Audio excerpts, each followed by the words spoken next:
All right, I am already annoyed with the Iran war peace deal coverage, not the deal itself, just a conversation that's already around it. I don't think a significant chunk of the country is capable of having a rational conversation about anything that includes politics anymore. And that is a stain on both of your houses. There are people in Team Red who won't change their mind or say anything bad about what's going on with the current administration. There's people on Team Blue who will never say anything nice and just always assume the worst. And most of us live in that sort of gray area, or if you want to be a jerk about it, purple area in the middle to complete the red-blue metaphor. But already we have the announcement of a deal. We have a deal we assume is about to happen and probably get signed later this week. And we already have people with strong opinions about it, and no one has read the thing. You know, people have asked me, besides just on the radio show, just walking down the street, hey, what do you think about the Iran deal? You know, Miss Parker will ask me about it, or one of my friends will ask me about it, or a coworker will ask me about it, or the big boss, Mr. Bennett, will ask me about it. And I have a hard time having an opinion on this thing at all because I haven't read it. No one's read it. No one's even given me a summary of what's in it. We don't know what's in it. So for anyone out there who's saying this is a great deal, I know it, you know it, everybody knows it, believe me, besides Donald Trump and the 12 or whatever people that actually worked on the deal, you can't say that because you don't know what's in it. For all the people that are criticizing it, same thing. You don't even know what's in it. What are you criticizing? And so Donald Trump was asked about the Iran deal and when are we going to see the actual text? You know, you haven't released the text. So earlier today, he made a good point. He's like, whenever I actually get the deal signed, I may just read the thing word for word so you people can't report on it with a bias. Because you know that's coming too. You know, whatever the report from most of the media is going to be on this Iran deal, they're going to say, what looks the worst? What can we take out of this deal that makes Donald Trump look the worst? And they'll make it the headline. They're like, Iran peace deal doesn't include anything about uranium. Oh my God, isn't this the worst peace deal ever? Oh my God. Here's a couple of examples. First, Donald Trump being asked throughout the Iran deal text. You know what? Maybe he should just read it word for word. I'd like to get a formal setting first before we do that, but I have no problem with that. It's good document. Here's what it says. Iran will never have a nuclear weapon. That's what it says. It won't have one to buy, to develop. They will not have a nuclear weapon. And I would say that's about 99.9% of what I wanted, because we couldn't let that happen. You couldn't let that happen. And they won't have a nuclear weapon. Now, in addition to that, the Strait is going to be open toll-free. And it's toll-free beyond the 60 days. It's not, somebody said, oh, it's toll-free for 6. No. It's toll-free, period. When it opens permanently, it'll be toll-free. I want to congratulate our Navy because the naval blockade was unbelievable. But I'll not only release it, I'll probably have a press conference and read it to you word by word so that the press covers it accurately. Yeah, you might have to do that. Don't worry, they'll edit it after you read it. They'll selectively edit your video. They'll still pull it off, but it's worth a try now. J.B. Pritzker was in some forum, and I believe this is from this morning, where he was asked about the Iran deal, and he's already decided that it's a terrible deal. He hasn't read it. He doesn't know what's in it, but he's already criticizing it. See, this is what's so frustrating. You can't possibly have a strong opinion. I know that you could say that, you know, from what I hear from the reports, it sounds like this might not be a good bill, or this might not be a good deal. But it's the certainty that bothers me. Now, Trump, he's actually seen the deal. He knows what's in it. Whoop-de-doo. Pritzker, no idea. No clue. He's just already decided whatever it is, he's going to say it's bad anyway. Iran. Obviously, the conflict there is something that everybody is watching, the impact that it's having on, gas, on so many different things. There's news of a deal, but nobody really knows what's in the deal. We wrote this morning in Punchbowl News AM about some skepticism, even among Republican senators, saying, that's great that they say there's a deal, but what's actually the details of it? What do you think needs to be part of it for it to be something that you think would actually be a win for America? Well, so far it sounds like the deal is really just a cessation of hostilities and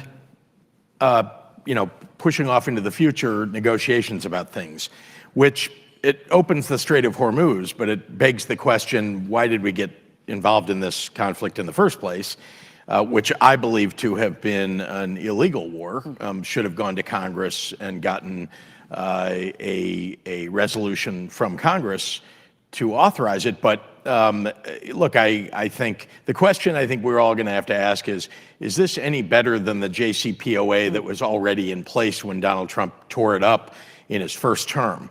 And that's question one. Question two, look what's happened to the economy as a result of, and inflation as a result of this war. And of course, we've lost lives, and there have been a lot of lives lost on the ground. And so it's a real question whether there's any advancement at all of U.S. interests. And indeed, my observation is we've gone backward, not forward. All right. Look, that is a preview of things to come. They are going to sing from the same sheet of music, and there probably won't be much division within Team Blue. They're all going to think it's terrible. Everyone on Team Red's going to think it's great, except for maybe a Rand Paul and a Thomas Massie. Notice how that works out. Well, you can tell who the original thinkers are in Congress. There's about two of them. Maybe throw in John Fetterman there a little bit. Coming up next, all right, Parker, you gave us what little updates we could possibly glean from the Iran deal. What next? Well, let's find out how this is going to affect your money. I like money. Bill Dindy from Raymond James coming on next on The James Show. I'm James Parker. It's News Talk 820, 93.3 FM, WBAP.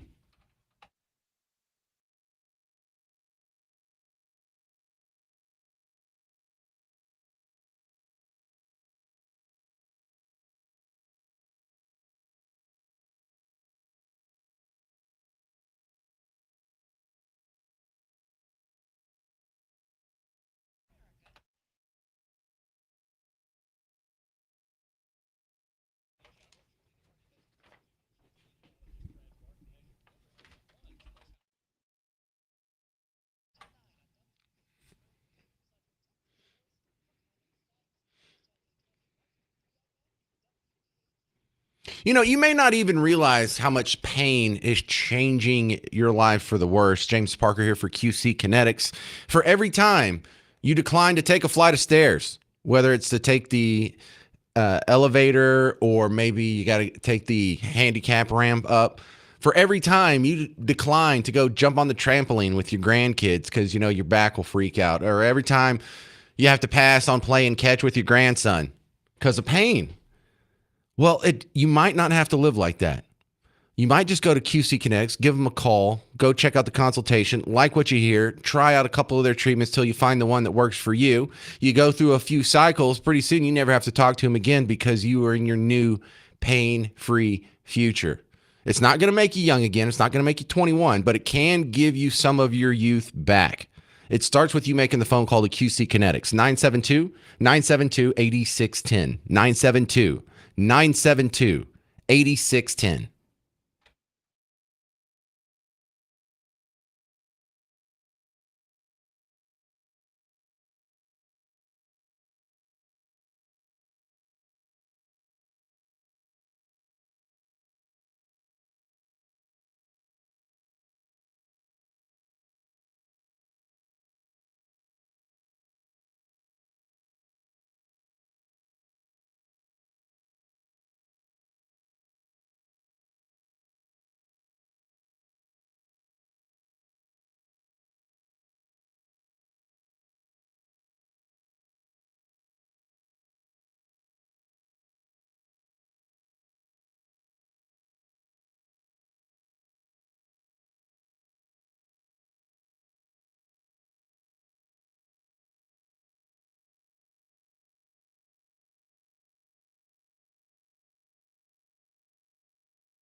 So how is this Iran deal going to affect your money? I'm James Parker. It's the James Show. News Talk 820, 93.3 FM, WBAP. Well, for one thing, price of gas, you can expect that to go down pretty soon. You know, you see the herky-jerky movements that the price of oil has made just over the last 3 months that this has been going on. You can tell it's really wanted to come down. It did not want to stay up above 100 very long. Just on the slightest of good news, it was easily back down around 90 or so. But now it's continuing to fall through the trading of yesterday and again in today. So that's fantastic. And look, we've all observed that the prices go up really fast and have a tendency to come down a little bit slower than it went up. But the stock market's absolutely loving life. The Dow Jones is living its best life right now. In fact, it crossed 52,000 today. And it hadn't closed yet, but we're on pace for, I think this could be another record close. So not only is the stock market not freaking out, we're at literally all-time highs. Literally all-time highs. And just like the SpaceX IPO, about 60% of Americans are affected by that. And for a lot of people, it's like right in your face. They've got all these stocks and they're growing some wealth. But for most people, it's a passive connection to the stock market. For most people, you have a 401k and you're just sliding a little bit of money into some, I don't know, target date fund. So within that target date fund, someone's buying an index, a Dow index, a S&P index, NASDAQ index, I don't know. But they have all kinds of funds in there. And eventually, somewhere along the line, you're buying up. You're invested in the stock market. You're buying these stocks. And if they go up, you know, the rising tide lifts all boats. Well, 60% of us out there will have our boats lifted. Well, that only applies to rich people. Well, 60% of us. And for the other 40%, you're welcome to get in the stock market. I know that people are rolling their eyes. Well, how can I afford to get in the stock market if I can barely afford food and rent? Lower your standard of living. That's what everyone else experienced as part of their human life for all of history until about 60 years ago. They had a lower standard of living. They had a smaller living space. They lived in a rough part of town with rough neighbors. People didn't have 2 cars. People didn't have 8 TVs in their house. They didn't have 4 Netflix subscriptions, you know, Netflix and Amazon and Hulu and Paramount and all the things. You know, your grandparents lived on a lot less money than you did. You're like, no one can live on minimum wage salary. Are you kidding? 90% of the country lives on less income than that. Or 90% of the planet, I should say, lives on less income than that. So as far as financially speaking, the only holdup we have as far as the Iran war goes is that silly price of oil. And you realize that as soon as the price of oil comes down, then those inflation numbers will look a little bit better. Now, ultimately, the inflation is going to persist. The inflation that's too hot for comfort is going to persist because we're still running a 1.5, somewhere between a 1.5 to $2 trillion deficit every year. And with the Federal Reserve and the tools that are in their tool belt, there's only so much they can do if we're rolling out a deficit every year that is almost at a 2 trillion clip. So that'll get you pretty well updated on how this is affecting you in the immediate term. Now, in the medium term, this is where you should have a little bit more concern. That price of oil, yeah, it's higher than we would like it to be. It's coming down a little bit. But what if in 60 days we don't have a uranium deal? What if in 60 days things fall apart and Donald Trump says, well, we would do the blockade, but I'm going to extend the deal another 10 days, or I'm going to give them until Labor Day, or I'm going to give them whenever the deadline is, I don't know. But I'm going to give them another week or two, another 10 days. You know, that stuff keeps getting bumped out. He's running into the midterm elections. The midterm elections are going to hinge on the economy, and the economy is going to hinge on the price of oil. The price of oil is going to hinge on Iran. So you have a scary feeling in the medium term. This could all fall apart after the immediate 60-day ceasefire where we're trying to work out what's going to happen with the uranium. And we may be revisiting all of this scary stuff in about 2 months. My next guest, Bill Dindy, on the James Show. He's a financial advisor and watches the headlines that affect your money for his day job. And Bill, I think the economy is going to love it right now. But in 60 days, if we don't have that uranium thing worked out, we may be in for some economic headwinds. What do you think about that, Bill Dindy? That's exactly right. And the whole optimism right now is based on the Strait of Hormuz staying open and energy flowing like it used to flow. And that actually does take a few months to come online, but there has been so much optimism based upon all that working out. And the market's hit new highs based on this. People are rotating to more risky assets again. We've seen the effect with this type of deal working out. But if it doesn't work out, just as quickly as things have moved up, they will move back down. We have seen inflation globally been impacted. GDP worldwide has been decreased. Economists are saying that may be up to 0.5% already, and a lot of that is not recoverable. So we have a lot of optimism around the deal being made, but the concern that it might not work out because we've seen this happen before.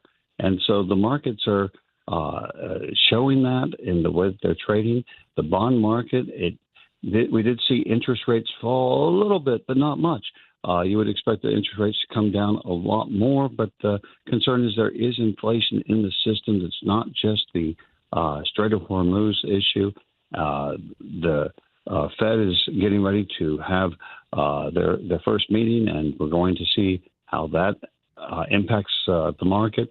But the Fed is likely to say, let's wait and see on this interest rates. But if things stay hot, if the economy shows that inflation is not defeated, we may see actually rates not go down. But a lot of the money is saying, yeah, it probably will. So you're exactly right. It's anybody's game right now. Well, Bill Dindy, as much as I know it's dangerous to try and time the market, there is the old adage of you want to buy low and sell high. And seeing as how the Dow's at an all-time high right now, should we be selling? A lot of people are thinking that way because it is still a reasonably good time to move into fixed income with the interest rates still in their highs of what they've been over the last 25 years. The risk here, of course, is that interest rates come down and you sold and you regret it later, that the market continues to rally. The other concern is that if we have inflation that has not been stamped down, and if we have our national debt not able to be refinanced without raising rates there, that it will trickle throughout the entire rate system. And we'll see a situation where we could have rising interest rates. So there isn't a clear best answer, but you're right. You rarely lose money by taking profits. And so a lot of people are at this point saying the market's done so well, I will put some chips, take some chips off the table, put them in a safer investment vehicle, know that I have won the game here. So now I just don't want to lose the game. And if we have a lot of investors shifting to that mentality at the same time, of course, that will have the impact on the market too. All right, great update. Only have about 30 seconds left, so just a yes or no answer. Have you bought any SpaceX stock? No. All right, that's Bill Dindy. I'm the only one, man. I'm the only one. Well, I didn't either. Coming on out. I wanted to see what it was going to do for a week or two before I jumped on that. All right, if you need some financial advice, Bill Dindy has a Raymond James office here. Look him up. Dendy. Bill Dindy. Thank you very much, sir. Coming up next, are you getting the impression that the World Cup tourists love America more than your neighbors on Team Blue? I'm James Parker. This is The James Show. News Talk 820, 93.3 FM, WBAP.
Well, welcome to all the World Cup tourists, and thank you for liking this country more than half of this country does.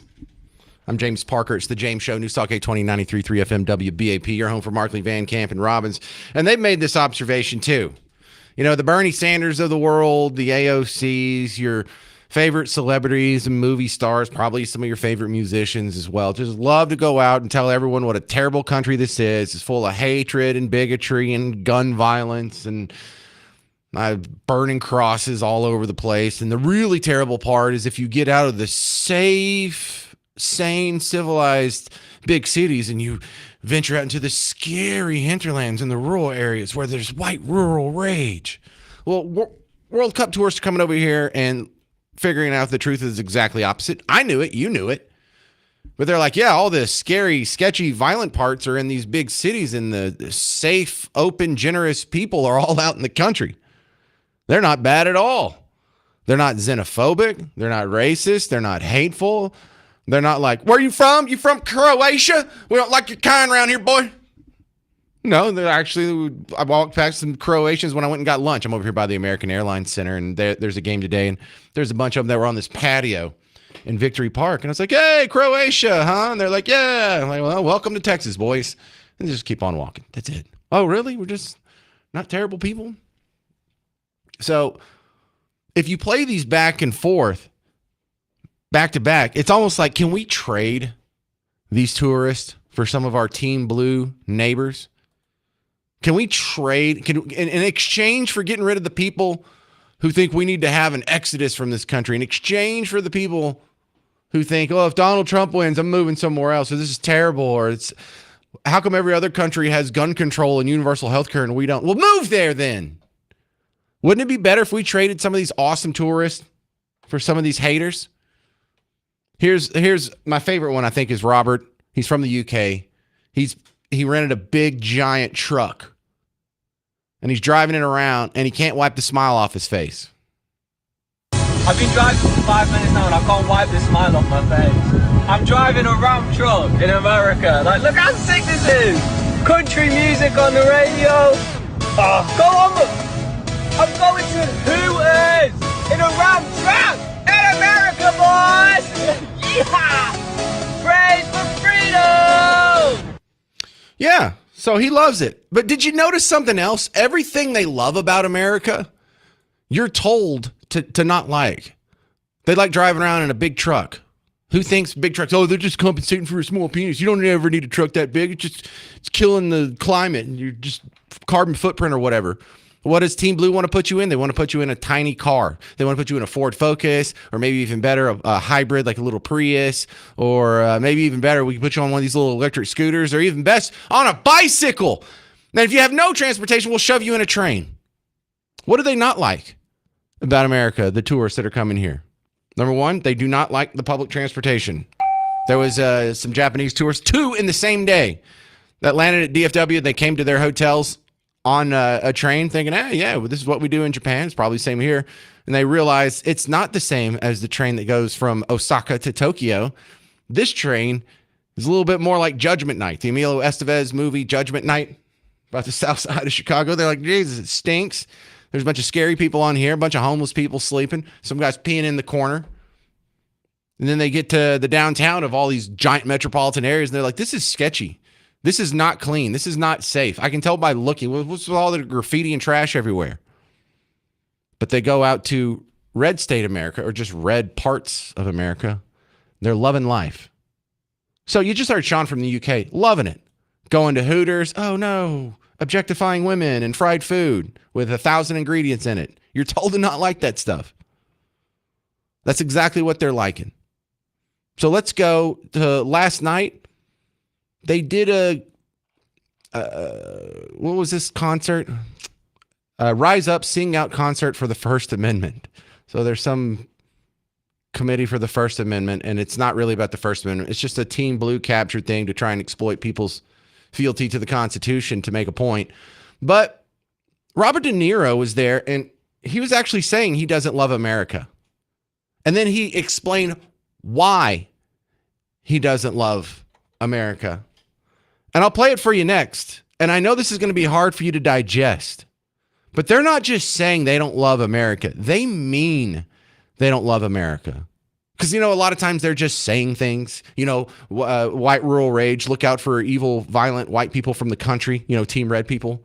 We know they don't mean that. We know they don't mean that they think men can really have babies. But some of them really do hate this country. And you'll hear Robert De Niro explain why next. And then you'll realize, can we trade this guy for Sean from the UK or for Freddie from Germany or for Skylar from Norway? 800-288-9227. The Robert De Niro audio next on The James Show. News Talk 820, 93.3 FM, WBAP.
I mean, do they really hate America? I'm James Parker. It's the James Show, News Talk 820, 93.3 FM, WBAP.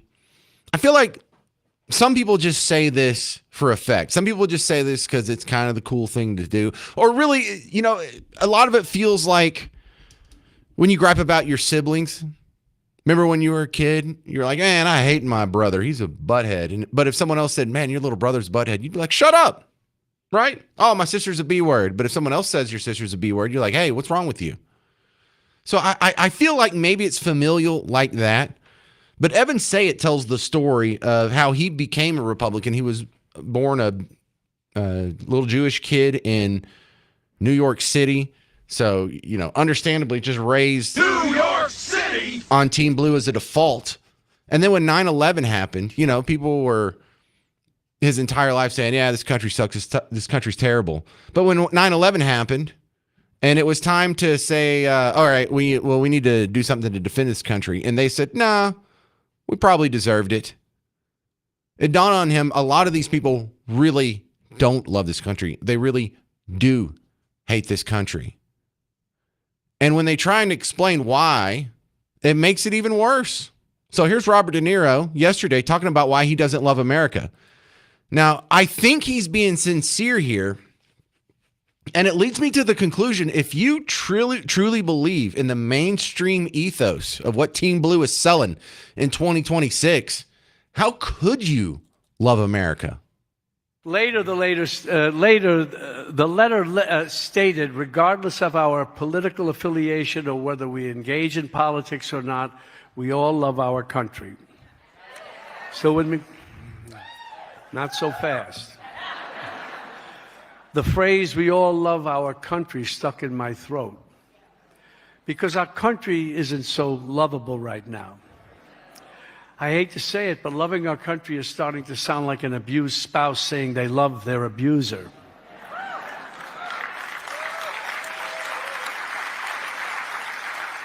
I can't love a country that starts stupid and inhumane wars, killing thousands of innocents and indirectly causing the deaths and suffering of millions more. I can't love a country that takes health care away from millions of people and uses that money to enrich their pals in the Trump-Epstein class. I can't love a country that sends out masked militias to shoot citizens in the streets, torture our neighbors, and separate families. I can't love a country that's led by a racist, misogynist, xenophobic tyrant.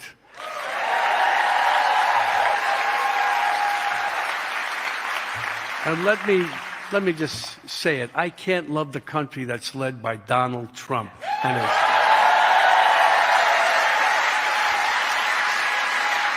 All right, let me tell you what really bothers me about that. I mean, first off, I'm convinced you don't love this country. You hate this country. I got it. You don't have to explain yourself any further, sir. And then all the people in the crowd cheering all that on. But he goes in the end, and don't be deceived. This isn't based on Trump derangement syndrome. And I want to stress that because I don't want you to think this is going to go away when Trump is out of power. Because that's the way they like to couch it. It's a much better context for their argument. Because the truth is, this is what we say anytime a Republican is in office. This is what we've said about every Republican president in your entire life. This is what we say about anybody who disagrees with us. It's not really effective, right?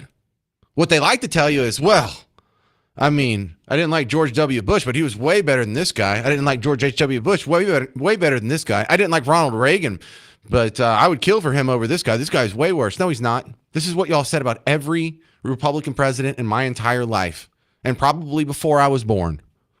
And for those of you who don't remember, it's the same hissy fits they were having in the 80s. I remember in the 80s when, we lived too far out to get cable. But some of my friends had cable, and every once in a while I'd get to watch some stand-up comedy act and get to see what the outside world was saying about us and saying about our president. And I was really shocked at how many people just openly hated our president at the time. I'll give you a great example. This is Bill Hicks, brilliant comedian, fellow Texan, just completely deranged for Team Blue. And tell me if Robert De Niro, what he said last night at this First Amendment benefit concert, doesn't it sound exactly like what Bill Hicks was saying? And I think this is from 1986, 1987-ish. Why is it always good guys are murdered? John Lennon murdered, John Kennedy murdered. Why is it good guys are murdered? Mediocre hacks live on forever. Martin Luther King murdered. Gandhi murdered. Jesus murdered. Reagan shot, wounded, cancer 8 times. That still walks.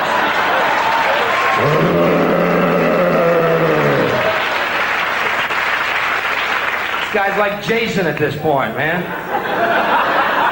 I'm back. You can see him in a hockey mask. Any speech now? Well, you shot me, I'm back. Cancer on my nose, I'm back. Cancer in my ass, I'm back. My God, what's it gonna take? A syringe of AIDS shot in your eyeball? I'll do it. A Trident missile shot up your fascist, evil, mean-spirited, corporate puppet, devil. Where's the button? See, they've always been hateful little nerds. They've always been little nitpicky, hateful, hating on the country, hating on the president, absolutely deranged. And then they have the gall to go on the Super Bowl halftime show. And the only thing that Trump's hate is love. Really? Did you just hear a bunch of love there? Did you hear a bunch of love from Robert De Niro's summary of this country last night? A bunch of racist, sexist, bigot, homophobes with a bunch of people who are so stupid they voted in Hitler? Really? The only thing that Trump's hate is love? You think you're the party of love? Did that sound very loving from Bill Hicks? So the question is, do they really hate this country? Some of them do. I think some of your Team Blue neighbors, the ones that are a little more open-minded, a little more moderate, a little more, it's not even mainstream anymore, but what used to be the mainstream, the Bill Maher, the Mark Cuban, the Stephen A. Smith, the people who claim to be Democrats but don't say horrible things about the country, I think they're disappearing over the horizon. They might just have to join Team Red. But we'll continue with this. I'll break down a little bit more on trying to decide if they really hate the country and how many people here legitimately hate this country. 800-288-9227. I'm James Parker. You're listening to The James Show on News Talk 820, 93.3 FM, WBAP.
How about we trade some of these World Cup tourists for the ladies of The View? Wouldn't that be an improvement? I'm James Parker. It's the James Show.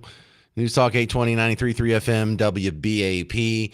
And the part I'm struggling with, and I think a lot of people are struggling with, is, do these people really hate this country? Do these people really think America is sexist, racist, bigot, homophobe? Because I hear a lot of them like try to make comparisons to the rest of the world. And usually when they do that, they only compare us to a handful of Western European first world countries, right? Like we're the only developed world that has a problem with gun violence. Yeah, well, developed world country. What about the other 180 countries? Yeah, well, they have a bigger problem with crime and gun violence than we do. But let's not look at them. We're the only country without universal health care. The only country? Well, the only first world developed country without universal health. Oh, okay. So they have a stretch in order to say things bad about this country to begin with. So I don't think a lot of them believe it, but I'm starting to move the boundary on how many of them actually hate this country. And I think the World Cup tourists are doing it for me. I think the World Cup tourists, like, this is a guy named Victor. He sounds like he's from England, but I'm only going by exact accent. These people love this country, and they love the parts of the country that Team Blue actually hates. They love rural America. They love giant trucks. They love Bass Pro Shop. They love the conspicuous capitalism and excess of the Buc-ee's gas station chain. They love going to Hooters. Here's Victor. One thing I'm loving about the World Cup is seeing everyday American people finally get their moment in the spotlight. Seeing the way you've welcomed the Scots in Boston, the Algerian folks in Kansas, the Dutch in Texas, it's just been beautiful. Seeing all this all over my For You page and in the international press has been just honestly such a breath of fresh air. Because for once, just once, the lead story isn't intentionally divisive politics or celebrities or some manufactured rage bait on the internet. It's just everyday American people being themselves, kind, welcoming, and a little confused at our food choices. These are the real people, like the people who are actually the fabric of the country. Take the random folks I met in Tennessee. I was standing outside an Arby's thinking, what is this place? And they were like, dude, if it's a nice dinner you want, maybe don't go here. Then they pointed me to a local barbecue place, and I ended up having one of the best meals of my life. That is the US I know. And I think that's what the World Cup is showing a lot of Europeans. The headlines will show you a country, but Americans will show you America. Now here's another piece of audio that'll make you feel warm in your heart. Jake Tapper's talking to one of these German World Cup tourists named Thiago, and just talking about this newfound love affair between the visitors and the Heartland. Another German soccer fan, Freddie, has also been going viral on X. He posted this photo of a custom Welcome Freddie banner with the German flag added to Louisiana's state welcome sign. What do you make of all the viral content coming out of this tournament and all the love for the European tourists from the American people as you show us our country with fresh eyes? Yeah, I mean, I know Freddie. He's a nice guy. He's from like close to me, so I've been talking to him. He's loving it.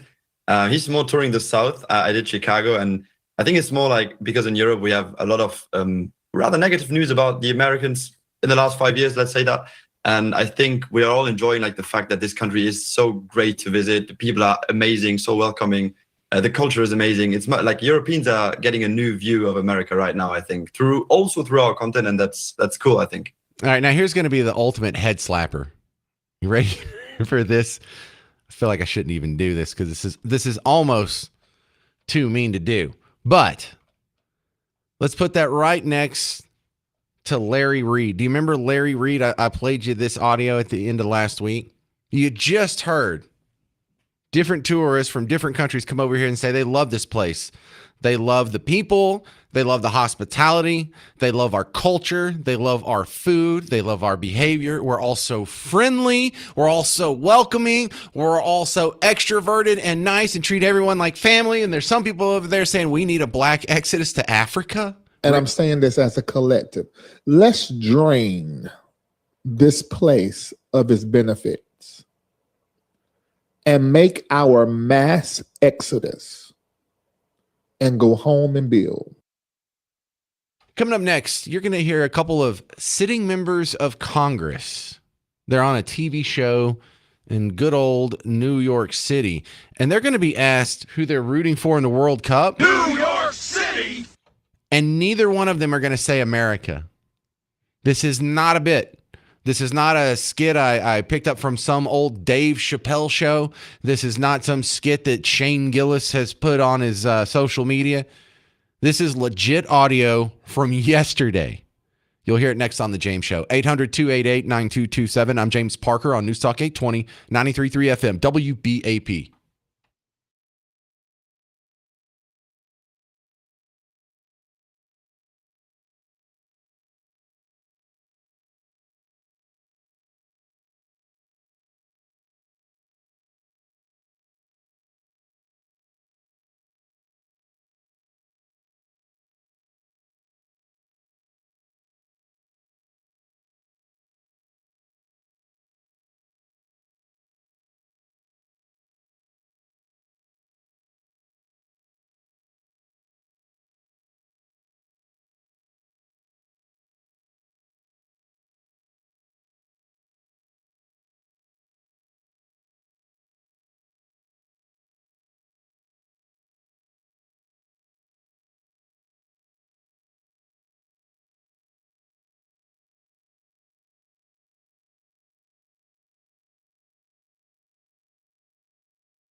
Shouldn't you be kicked out of Congress if you don't root for the U.S. in the World Cup? I'm James Parker. It's the James Show.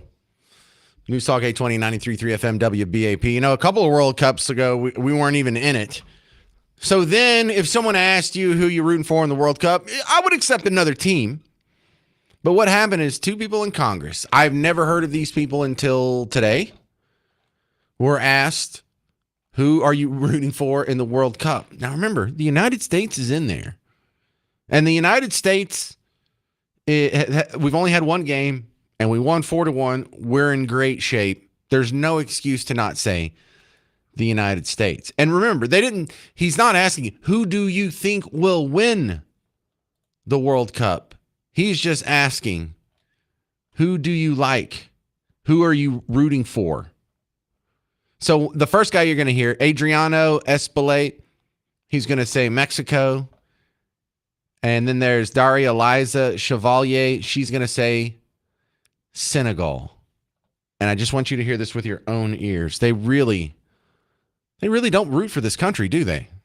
World Cup is here. The first match this weekend at MetLife Stadium taking place in New Jersey, even though some people say it is technically New York. But what do you think will win it all? Who are you rooting for? Oh, I like Mexico. Mexico, there you go. I'm rooting for Senegal. Senegal, okay. Yeah, make no mistake, if you don't know soccer, neither one of those countries are expected to get anywhere in sniffing distance of the finals, much less win the whole thing. So they're not saying who do you think is going to win, who's the best team. They're saying who are you rooting for.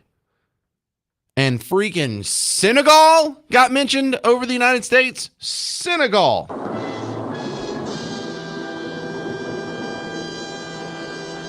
Where is your allegiance here? Where is your patriotism? So you couple that with what Robert De Niro said last night. You couple that with the black exodus that a chunk of the country was calling for. I know I don't think all black people were down with this. I don't even think anywhere close to half of black people were down with this. But this was an exclusively Team Blue phenomenon. They just don't root for the country over and over and over. So you know what? Maybe we do own patriotism. Jon Stewart said the right doesn't own patriotism. You don't get to own the patriotism. You don't own the flag. Well, at least we root for it. You just want that person to give you your country back because you feel that you're this country's rightful owners. There's only one problem with that. This country isn't yours. You don't own it. It never was. There is no real America. You don't own it. You don't own patriotism. You don't own Christianity. You sure as hell don't own respect for the bravery and sacrifice of military, police, and firefighters. Trust me. No, I think we do. And Jasmine Crockett was trying to make that point too last year that MAGA's not patriotic. Yeah, we are.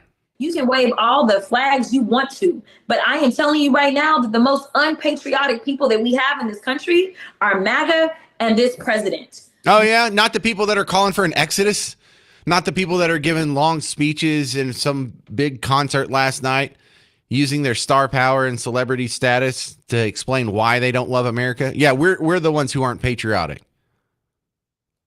Tallarico was making the case last year that some of the illegal immigrant children that he had in his classes when he was a school teacher are more patriotic than MAGA kids.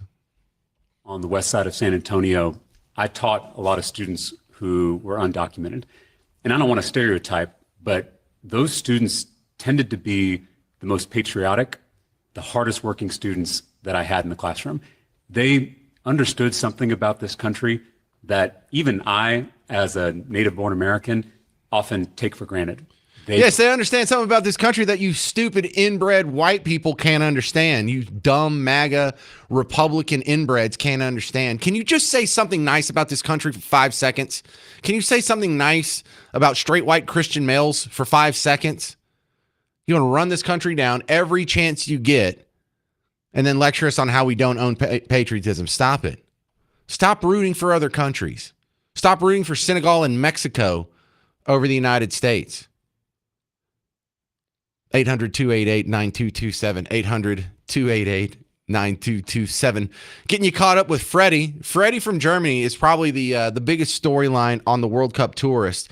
He came over here with, I think it was single digit thousands of followers. Now it's up to over 600,000 people who are following pretty much his every move. Like I wake up in the morning, I kind of check on what's Freddie doing today. Well, Freddie has stayed in this big hotel room that J.J. Watt put him up in the last couple of nights. This morning, he was invited by NASA for a tour. And in this tour, he posted a quick little 30-second video of Freddie and his two friends from Germany being walked through the Orion capsule that just went around the moon. Remember the space travel that happened a couple months ago? Well, this is back at NASA, and they were showing him how it works. Let me go this way. Watch your head as you come in.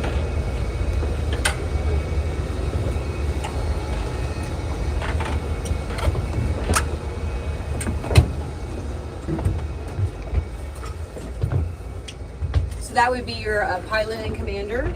And then Jeremy and Christina sat here, so our two mission specialists. So this is the launch configuration. So you can sit on one of their seats if you want to come on in. But this is what they lived in for 10 days. This is so small. Yeah. Just sitting the whole time? Or? No. That once this is for launch, and then once they get on orbit. Dude, they're gonna have to make a movie about these guys' trips. It's three guys that came over here. They didn't expect this. They didn't expect to get like they're gonna go to an Ella Langley concert in a couple days. Like Germany's about to play, and then they're gonna drive up through here to Oklahoma City. Ella Langley's gonna have them in her suite on the side stage. They are just getting all kinds of awesome treatment here. And I think everyone in Texas understands the assignment. Freddie and his friends are not allowed to buy one beer while they're in our state. You understand that, Texans? We have to outdo the other states. We have to show out in more than Louisiana, Mississippi, Alabama, and Georgia combined. And I think we can do it. I think we are going to be and for non-Americans, if you're a World Cup tourist or people who are transplants from outside of Texas, everything in Texas is a contest. You understand that? Everything. We're competing on everything. Do a quick Google search on homecoming mums, M-U-M-S. And this started as some guy got his date a flower for the dance, and the next guy, he wasn't going to be outflowered by that stupid neighbor, so he got his girlfriend a bigger flower. And here we are 2 generations later, it takes up her whole torso. It's hilarious. Now, the media could be doing a lot more of this World Cup tourism stuff, but they've got to stick to their narrative. Here's WFAA telling you what a great, amazing, wonderful success public transit has been. This morning, we know a lot of fans turned to public transportation to get to Sunday's matchup. TRE says ridership doubled on Sunday compared to a typical weekday. DART sold 12,000 passes on Sunday. That's a lot. And we know that 7,000 fans funneled through Centerport Station, where fans hopped on shuttles to the station. Despite these numbers, officials say they plan to focus on making sure traffic runs more smoothly tomorrow afternoon. We look at every day as a practice. We look at it, we see what went well, what didn't go well. We want to see exactly what we saw. Very little hiccups in what was going on. You mean the Trinity Railway Express only does half the business of one soccer game on a regular weekday of commuting? What an absolute waste of money that is. And if you're going to do a report on public transit, why don't you include the Japanese tourists who are telling you how scary, smelly, and dangerous it was? What a desolate, bleak experience they had to drop them off in a downtown hellhole where then they had to walk past all kinds of homeless, mentally ill zombies to get to their hotel. You left that part out, but no. Other than that, yeah, public transit, great. Way to be propaganda, guys. Bob in Keller, you're on the James Show, News Talk 820, 93.3 FM, WBAP. Hey, James. Thanks for taking my call. Had a comment concerning what you said Tellerico said when he was teaching on the west side of San Antonio, that the illegal immigrant children were more patriotic than the other children.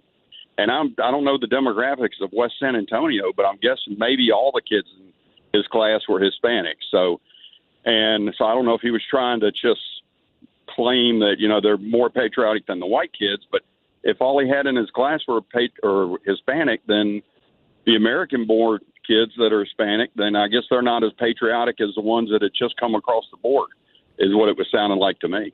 I don't think he meant that as any other thing, but hey, I'm dunking on white guys. Isn't that what we're supposed to do on Team Blue?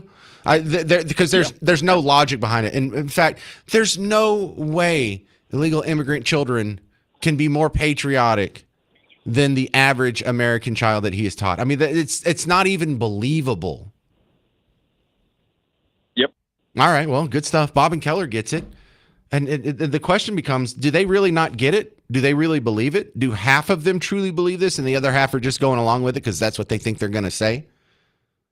Because I'm not even sure if Tallarico is a true believer. But coming up next, there's been a similar criticism on the UFC fight, where this is so embarrassing on one side, and on the other side, this is a great display of America's glory on the other side. Now, the truth is going to be somewhere in the middle, but I'm leaning more toward it was a nice, glorious event, except for one piece of audio.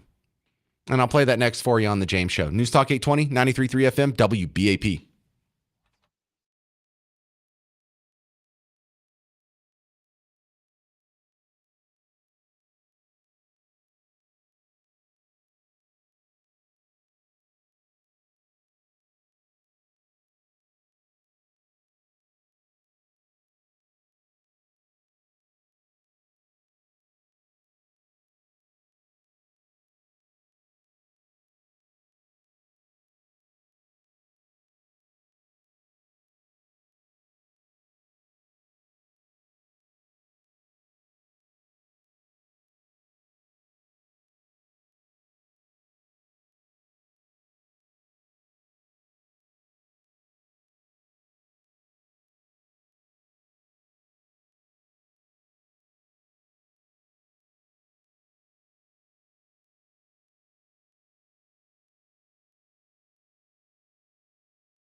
Well, brace yourself. You're about to hear me defend Michelle Obama. But don't worry, I think you're going to agree with me on this one. I'm James Parker. It's The James Show. News Talk 820, 93.3 FM, WBAP. And it must be something pretty serious if I am defending Michelle Obama. Well, it's not really that serious, and it's not really that hard of a defense here. A viral video came out. Fella named Josh Hokett won his fight in the UFC battle on the White House lawn on Sunday evening. They put a microphone in front of his face. The one message that he wanted to tell the world is Michelle Obama's a man. And lastly, Michelle Obama is a man. Am I right, America? Now, that's not really an enthusiastic response here. And I think that's terrible. I think it's a terrible thing to say. I think that's a terrible look. I think it hurts the cause more than it helps the cause. And I'm not saying we should control our own speech and say only what is good politically. We're not hacks here. But let me tell you why it's wrong. And I don't mean this to be mean, but remember, I am here in defense of the lady and encouraging people to be more respectful. But it's wrong because she is actually ugly. It's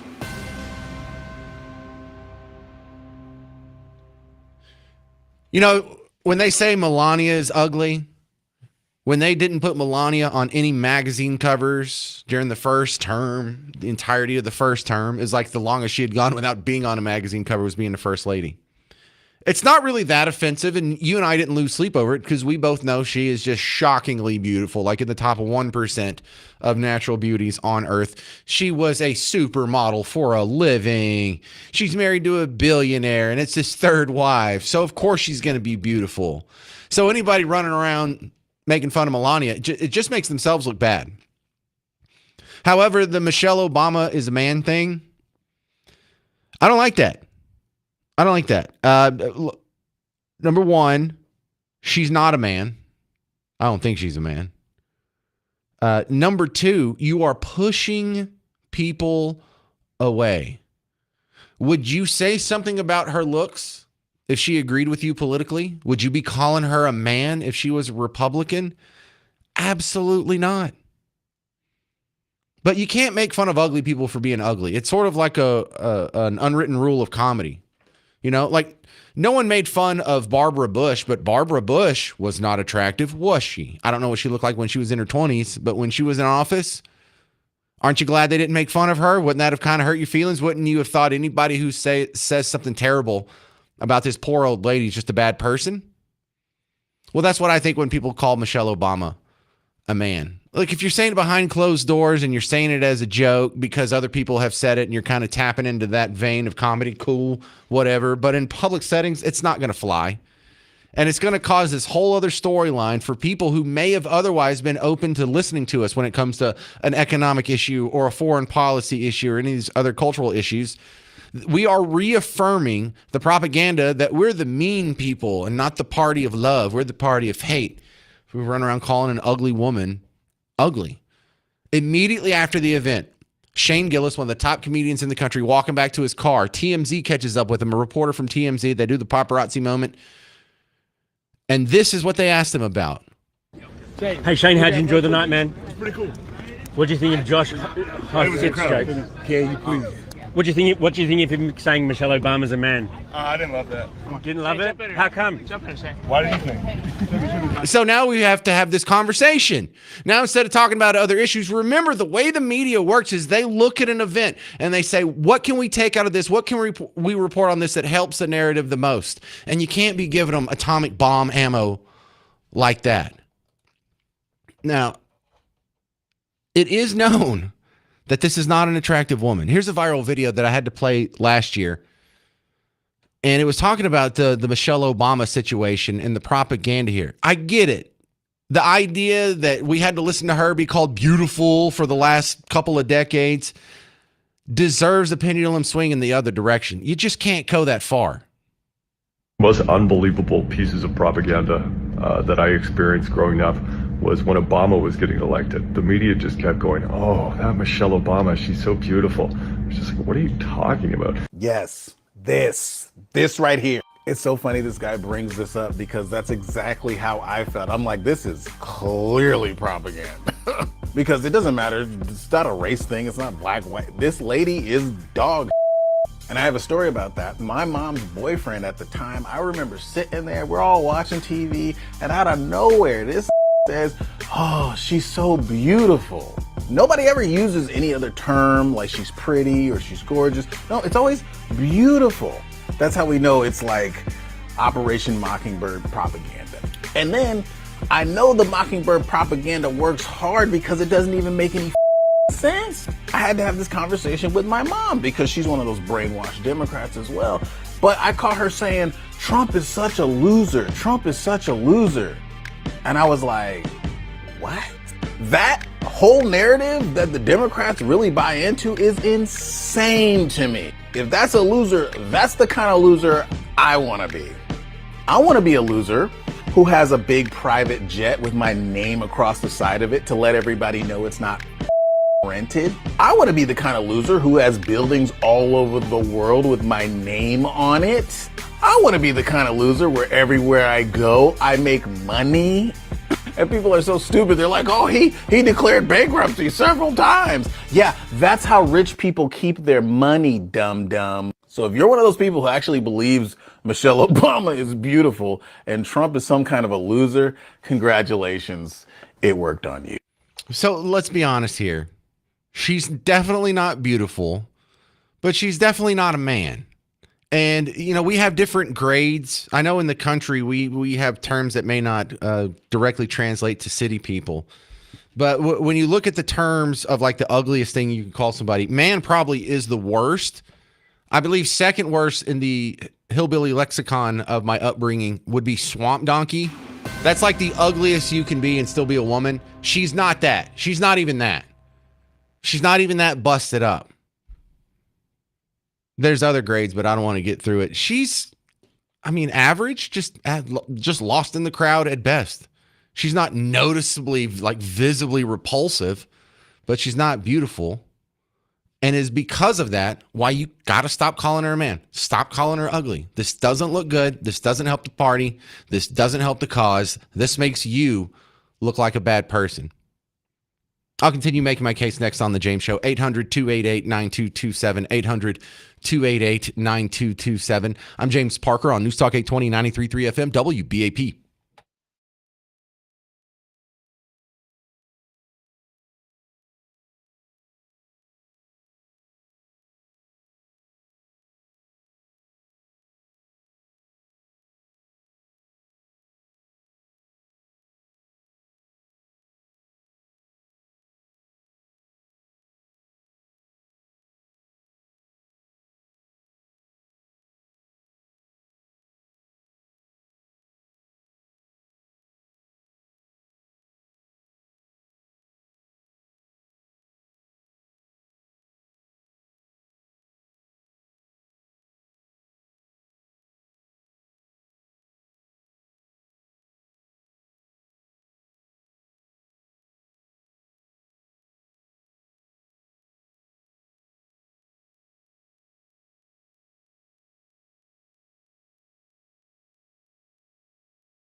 I'm telling you, it's not a good idea to call Michelle Obama a man.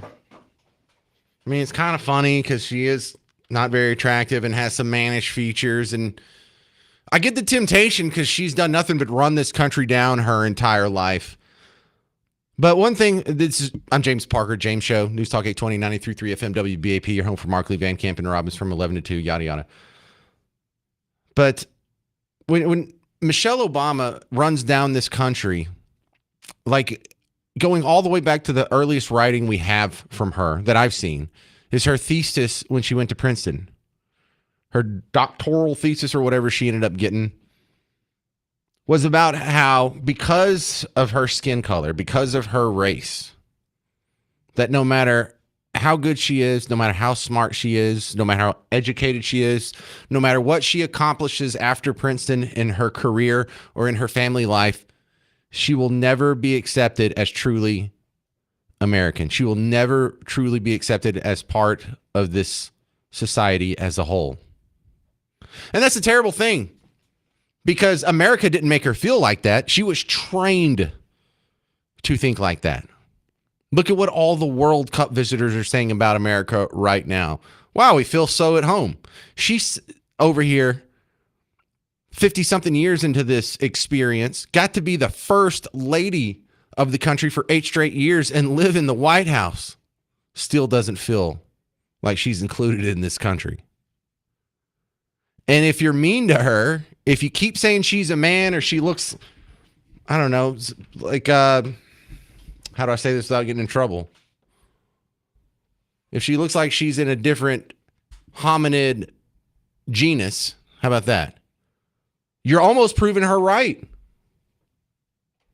Suzanne in Greenville. You're on News Talk 820, 93.3 FM WBAP. Hi, James. How are you? Fantastic. Wonderful. Hey, Michelle Obama was born Michael Levon Robinson. And he and Barack Hussein Obama, Barry Sortos, were friends in college, I believe. They started out. And there's video proof and audio proof. And even when Obama was president, he said, Michael and I would like, and he was talking to a bunch of military people. So, yeah, Michelle Obama is a man. Well, if there's such definite proof, then why isn't it generally accepted? Well, because it will come out. It'll just take some time because it's not the most important thing in the world right now. No, not right now. But he did have to go through 2 presidential election cycles, and I'm surprised if it was going to come out. I think it would have come out in one of those. Well, Joan Rivers tried to say, somebody asked her. I remember Joan Rivers, and she was saying Michelle's a tranny, and then she ended up mysteriously dying like a month later. I'm familiar with the storyline because Miss Parker was half convinced on the storyline for a little while, and she was showing me. She's like, "Well, here's when he said that, and here's some evidence, and here's an old picture, and it looks like there's a dude that kind of looks like Michelle." So, well, where did the kids come from then? Where Sasha? They were borrowed. They were borrowed from another couple. Well, you go to Big Lots or something? No, they were actually their parents. Both daughters look exactly like their parents. There's proof. There's another set of parents that just said you can have our kids for 10 years in advance before you run for president. To make you look for yep. That's the way it is. Because the hardest thing I have to argue against people like you with is when y'all bring up the fact that there are no pregnant pictures of Michelle Obama. Now that I have anecdotally confirmed, I can't prove a negative, but I've actually gone and tried to look for them because if I could find one pregnant picture of Michelle, that would really throw a dent in your theory. I couldn't find that. There is one, but it's AI generated, and well, then that doesn't count. Michelle has 6 fingers in that picture. So all right. How many people out there actually think Michelle Obama is a man? And please don't come in here with jokes and being rude. Be respectful like Suzanne in Greenville is. You're not making fun of her. You're not saying she's ugly or a swamp donkey or anything. So you genuinely think Michelle Obama is a man? Yes, I do. Okay. I do. Well, okay. Okay, no, fair enough. I let you. Okay. I think there's a lot of people who agree with you on that one. I hope it's not a majority. 800-288-9227. 800-288-9227. Just so y'all don't think I'm doing this to be mean here. I didn't just come out and say, let's make fun of Michelle Obama. It was a statement that happened at the UFC fight on the White House lawn. Josh Hokett. And lastly, Michelle Obama is a man. Am I right, America? All right, so Josh Hokett believes that. Suzanne in Greenville believes that. I don't believe that. Shane Gillis doesn't believe that. You're going to hear from some more of your neighbors because the phones have blown up. 800-288-9227. There's one line open. I'm James Parker. This is The James Show. News Talk 820 and 93.3 FM, WBAP.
Hey there, welcome to the James Show, News Talk 820, 93.3 FM, WBAP. I am your host, James Parker, and we are in a rough topic here. Michelle Obama. Now, I think this is wrong, and it's only ugly because it's not true. If this was true, I think I would have a different come away from the UFC fight. But on Sunday evening, they had the fighting exhibition on the White House lawn. And after Josh Hokett won his match, they stuck a microphone in front of his face. What would you like to say to the people? And lastly, Michelle Obama is a man. Am I right, America? Yeah, well, let me give you a big if here, because I don't like that. I don't think it's true. I don't think it's a good look. I think it turns people away. I think it makes all of us look bad. And if they have enough fake things to accuse us of, we don't need to give them some real reasons to say we're hateful people. But okay, let's do the if. What if she really is a man, or was a man, or something to that effect? In fact, I had the Facebook message from Ed over here that said Mrs. Obama is a woman or a hermaphrodite. It's like, dude, I don't know how we got here. I would like to simultaneously hear why you think that and not hear why you think that. But, the pushback on this, I almost have some criticism for the other critics. If you're on Team Blue and this offends you, why? Is that insulting? If someone refers to you as a trans or some other form of the LGBT, this is Pride Month. Aren't you supposed to be proud of that? Isn't that a compliment where you're from? So if you're on Team Blue and you're acting all offended by this, I don't know. I don't think you get to be consistently supporting and praising and celebrating LGBT Pride Month while simultaneously pretending to be offended if someone accuses someone else of being LGBT. I don't know what to think, man. It's 2026. Things used to be a lot simpler. I just think this is wrong. But I don't know. What if she is? Then is it wrong to say the truth? Well, no, that changes everything. So if you truly believe that she's a man, okay, but can you just not be saying that into a microphone on a worldwide broadcast? It doesn't help. Marion and Mahia, you're on the James Show, News Talk 820, 93.3 FM, WBAP. Yes, I've known for years that she is a man, and you asked a while ago about her children, where'd they get their children from. If you check the records, every time that they went to Hawaii, there was always the same couple there, and they were the parents of those two girls. And you can imagine somebody saying, how would you like us to adopt those two children, act as if they're ours, and look at the lifestyle they're going to have living in the White House, traveling around the world and everything like that. And Joan Rivers said something about it, and shortly thereafter she was killed. Now, I'm not saying that, you don't know if she was killed by something like that, but she did relate to that way back when. And that's what I've always heard, is that she is a man. And he even called her Michael several times on television. He accidentally said, hi, Michael, or called her Michael. And then he doesn't do that anymore. I'm sure he got kind of hot spot with Michelle about that. And she's bigger than he is. She could probably beat him up. But well, look, half of us can beat up Barack Obama. That doesn't make Michelle a man. So that's true. Okay, but can we flesh this out a little bit, because the conspiracy has to be really big here. So this couple that is loaning Sasha and Malia to Obama for 12 years or whatever, do they know that Michelle's a man? I imagine so. Now, I can't read people's minds, but I imagine so. Otherwise, they wouldn't have needed to adopt the two children, and so that they would appear to be a couple. Well, they could just tell the neighbors in Hawaii that we're childless and we would like to have some children for media aesthetics. Now, weren't the Obamas seen with these two young ladies, their two daughters, before he was a presidential candidate? He had to run for the state house and then run for Senate out of Illinois. And if I remember correctly, he had children back then. Did he just play the long game on this fake child layup? Well, that's an excellent question. I can't say I know the answer to that, but if you check the records, every time that they went to Hawaii and they stayed there for a while, I got you. Well, it's the same reason why there's a lot of people that aren't sure we landed on the moon. I think Miss Parker's not quite sure we landed on the moon. And, you know, the comeback to that is even without knowing all the specifics and all the details, the conspiracy would have to be too big. Like for the moon landing to be fake, there would have to be thousands of people in on it and nobody breaks over the last 50 years. It just seems like less likely than maybe Michelle Obama is just kind of a manly looking chick and there's no big secret there. She's just not that attractive. And he wouldn't have called her Michael several times on television. Okay, he did refer to her as Michael. I mean, I don't have all the answers, you know. And I appreciate you don't believe it, so that's fine. I do believe it, and I detest the way that she's spoken negatively about our nation. That when he won the election, that was the first time that she ever felt. Okay, so what about this, Marion? Marion, she wrote her thesis in Princeton. I've read it, and it's not that long. It's only like 72 pages. And she wrote Michelle on the paper. Did she transition before her last year of college? When did this transition supposedly happen? Well, good question again. I don't have the answer to that, but I'll tell you this. When Obama was running, when he was president, and look at what happened at Benghazi, and look at how well they covered that up. And there's no doubt that Benghazi was in dire straits of people to go over there and rescue them. And Obama said they can't get the planes there fast enough. And there was a crew. Right. None of this makes Michelle a man, though. I appreciate it. I'm gonna talk to some other people. You did a great job arguing your points, though. All I'm saying is that if they can cover that up, they could cover something like that up as well. But thank you for having me on your show. Good deal. JP in Wiley, you're on WBAP. Hey, James, how's it going? Interesting conversation. I'm not going to say that Michelle Obama is or was or ever has been a man, but she's at least got some high level of testosterone flowing through her. I mean, she does look awful manly.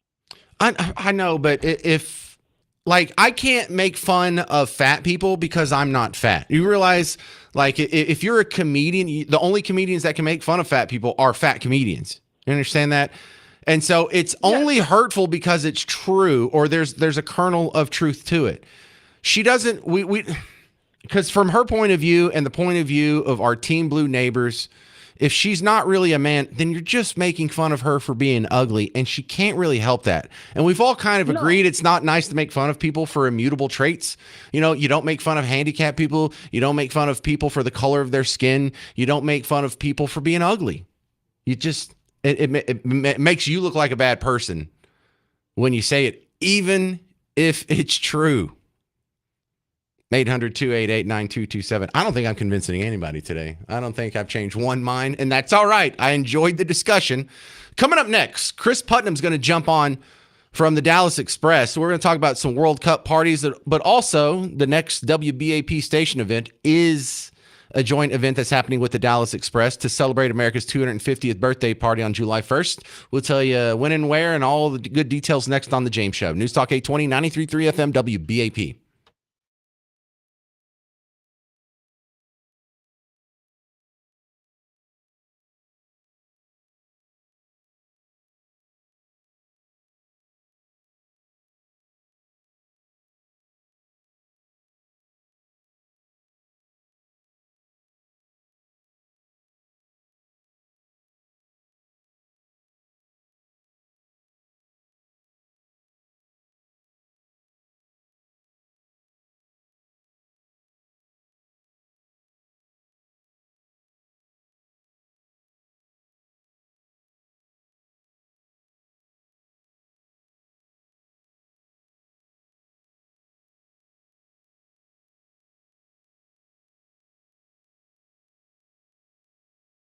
Hey, homeowners, terrible weather this spring.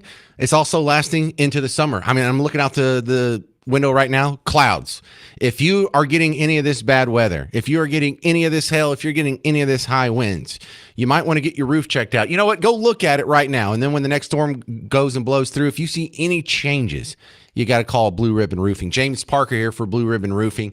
If your roof is over 20 years old, you should probably just go ahead and call now because it doesn't cost you anything. The free roof inspection means John's going to come out there. He's going to hop up on your roof, run around, look at all the seams, take a bunch of pictures, and he has been doing this for 33 years, I think it is now. So he can spot a roof flaw from a mile away. It doesn't take 30 minutes. It really took about 15, 20 minutes for him to do the whole inspection. And then you can find out if you have any problems or if you can rest easy when your head hits the pillow at night. But if you do catch a problem, you're going to be a smart guy because it's going to save you thousands and thousands of dollars that would have cost you if you let it go unrepaired. Water leaking in through the roof is a big problem that will cause you thousands of repairs if you don't catch it fast enough. No reason to wait. Doesn't cost you anything, just a little bit of time. Go to blueribbondfw.com.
All right, we are having a big party for America's 250th birthday.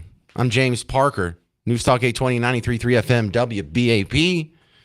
and the details are finalized. The venue is secured. The headliner is set, and it's all happening on July 1st. Now, this isn't just something WBAP is doing on its own. Our great, awesome news partner, Dallas Express, actually did probably more of the work on getting this set up than we did. Chris Putnam, CEO of the Dallas Express, thank you for helping us put this together. Let's tell the WBAP audience about what we have planned for America's birthday.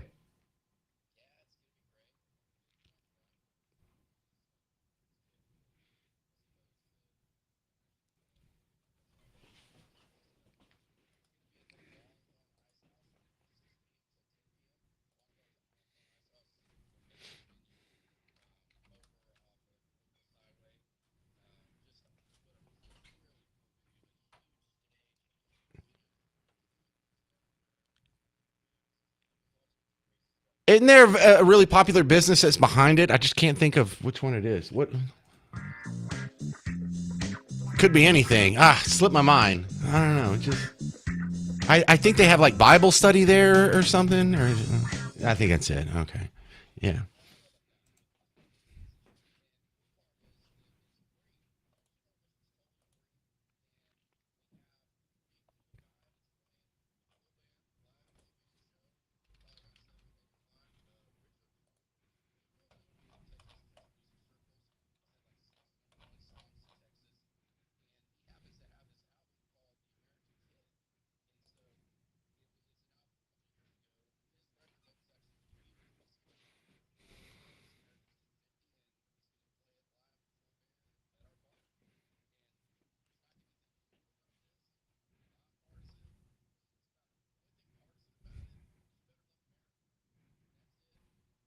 Pro America, you're welcome.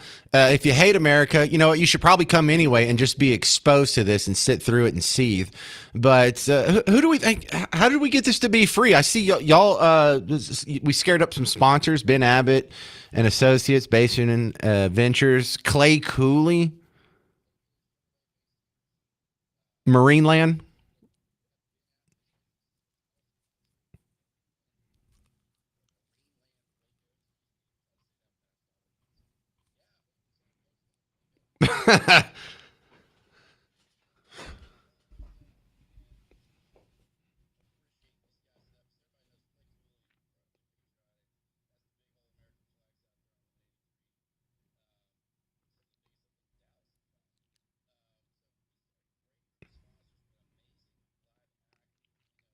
Overtly pro-American live act. Now, this hit all the bullet points I asked for in my dream event, except for one. I wanted it to be free.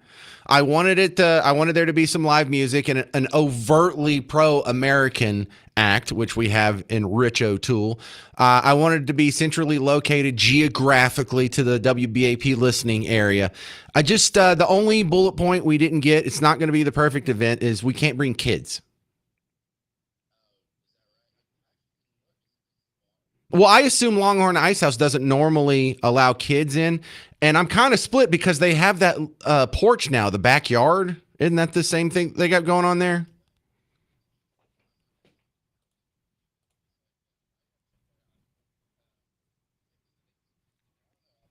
Well, double check, because if you can't allow kids, then it's the perfect event.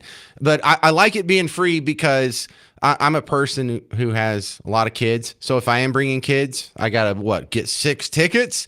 And so even if the tickets are only like $30, I'm now out $180 just to go do something for the 4th of July. But no, this isn't going to cost you anything. It's centrally located, and it's everything you want in an event. Plus, I'm going to be there. Now, if you want to spend money, you can pay for the VIP meet and greet, which means you just hang out with me and Rich O'Toole and Chris Putnam, and we're going to try and get more people there, and we'll announce it. Can we say these yet? Can we say the notable elected officials yet, or are we waiting on that? Cool.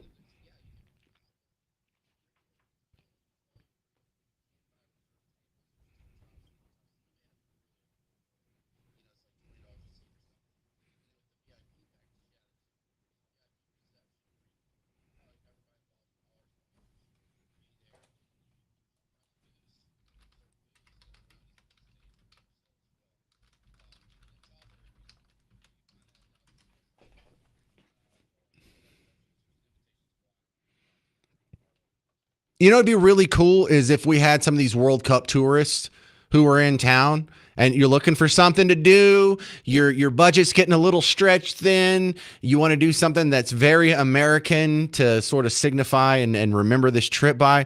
This would be perfect. We'd love to meet World Cup tourists. And then when you go back to whatever country, you can still listen to the James Show on the WBAP app anywhere on the planet, especially if you have Starlink. So let's take a quick break here. When we get back with Chris Putnam, we're actually going to talk about the news of the day and run that by him, the Iran deal, the World Cup tourists, DART, all that fun stuff. I'm James Parker with Chris Putnam from the Dallas Express. We'll be right back with more of the James Show on News Talk 820 and 93.3 FM WBAP.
All right, let's break down the top headlines of the day with Chris Putnam, CEO of Dallas Express, DallasExpress.com. Chris, thanks for hanging with us. First things first, the biggest story of the day, the Iran war peace deal. Now, the market seems to think this is a for real peace deal. The oil industry thinks this is a for real peace deal. I'm still skeptical because I haven't seen what's in the deal, and I haven't seen what's going to happen with the uranium. Your thoughts, Chris?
Are you talking about Cuba? Russia. Yeah, okay.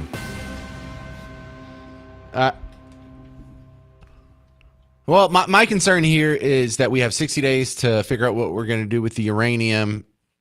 I don't expect the Iranians to give it up, so I think we may have to either start bombing or moving the goalpost in 60 days, and that's getting really close to the midterm. So I don't know if this guy is painting himself into an electoral corner or what.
Well, let's talk about what's probably going to be my biggest story tomorrow. And FBI and law enforcement now have 5 people in custody over this attack that was plotted for the UFC fight in Washington on the White House lawn a couple days ago. You know, I first saw the headline yesterday and I'm like, oh, wow, another plot. Whoop-de-doo. Well, now that we have 5 people in custody, we have what the plans were. We have 23 people that may be involved in the conversation and the planning process. Now this sounds like a headline story. I had no idea this plot was this big. Chris?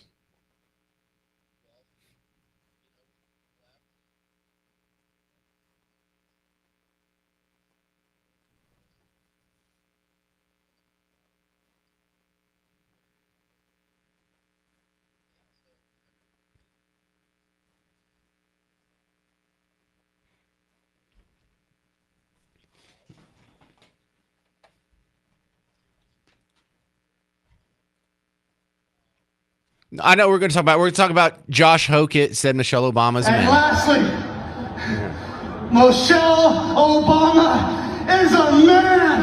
Am I right, America?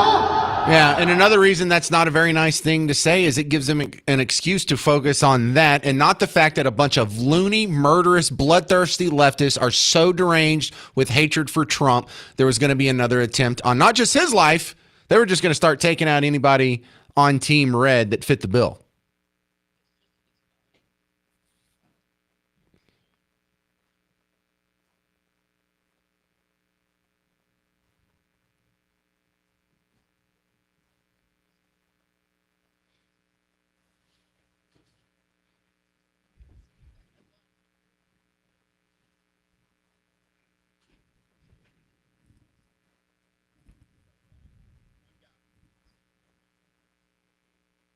Well, also, if they slow roll the story and they're like, yeah, there was a plot, and then they don't tell you for a couple days how big it was and how many people were involved, and then they don't tell you for a couple more days the details of the story, by the time we actually do get the reporting on it, they'll have the excuse of, yeah, that's old news anyway.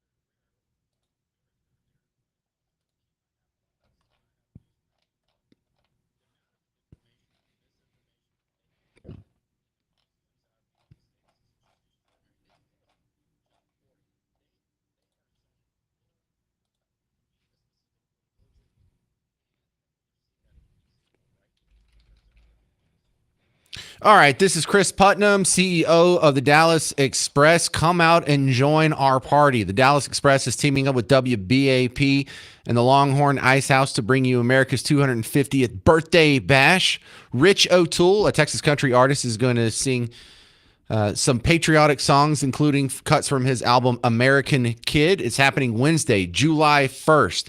There's a VIP meet and greet, and I'll be there. Rich Toole will be there. Chris Putnam will be there. We'll be announcing some celebrity or big name attendees as well. So if you want to get the VIP meet and greet, we'll let you know who you get to hang out with. But for everyone else, if you're not interested in the VIP meet and greet, it's free, baby. So remember the day, Wednesday, July 1st, 6 to 10, Longhorn Ice House. Be there. Thank you very much, Chris. Coming up next, an update on the Civil War race war. That's not going to happen. I'm James Parker. It's News Talk 820, 93.3 FM, WBAP.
All right, I may have underestimated how many people out there think Michelle Obama is actually a man. I thought a lot of people were joking. I'm James Parker, News Talk 820, 93.3 FM WBAP.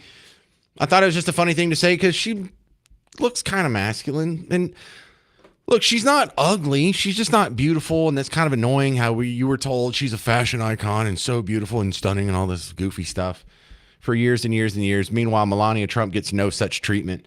I get it. And I get it that when you say horrible things, it rubs some people the wrong way, and it's the exact same people you want to irritate. But the people who actually think Michelle Obama is a man, I hope it's just every single one of them has emailed me or sent me a Facebook message, because this is more than I thought. And I'm not starting this. And lastly, Michelle Obama is a man. Am I right, America? See, now, that may feel good. That may get you some cheers. You may think that's funny. And you're only entertaining yourself for a little bit, and you're hurting your cause forever. The people that hear this and get offended by it, make no mistake, I'm not offended by it. I think it's childish and it's wrong and it's counterproductive, and I'm a little more pragmatic than that. But the people aren't even going to remember Josh Hokett's name. They might not even remember the fact that there was a UFC fight on the White House lawn. They might not remember the circumstances or even specifically what the quote was. But they will remember how this made them feel. You understand how powerful that is 5 years from now when they're confronted with some information that makes them rethink their worldview? This is the feeling that will stop them from accepting this new worldview. They've already determined, and it's got reinforced by this poor behavior here, that you are the bad guy and Team Red is the bad guys. Because, look, there is a divide in this country. I don't think it's nearly as stark as people make it out to be. Definitely not as bad as the media wants it to be. But all this talk that we're on the cusp of a civil war, silly talk. We are nowhere near a civil war. And I don't know what the civil war is going to be, if it's going to be city people versus country people, if it's going to be Democrats versus Republicans, if it's going to be whites versus blacks, but all of them sound absolutely absurd. We are like arguing siblings. We pretend like we don't like each other just because we're around each other so damn much.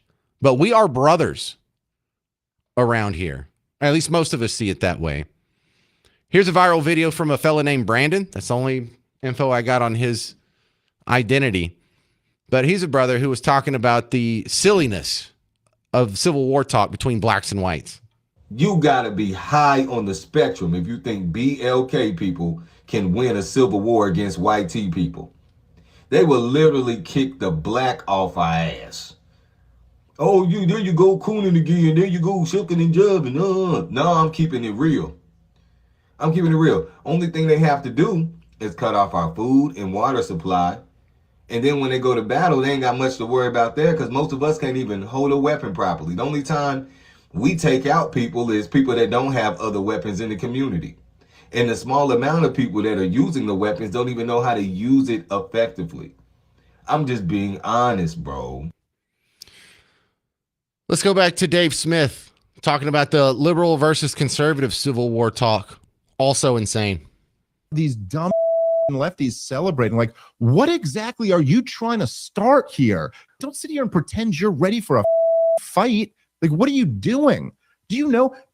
It's like such a weird dynamic they have here, right? Where like the left wingers are almost always the ones who are out on the streets. They're the first ones to go, we're going to go out here and do a thing. It's much harder to get the right wingers out on the streets because they have families and jobs and church to go to.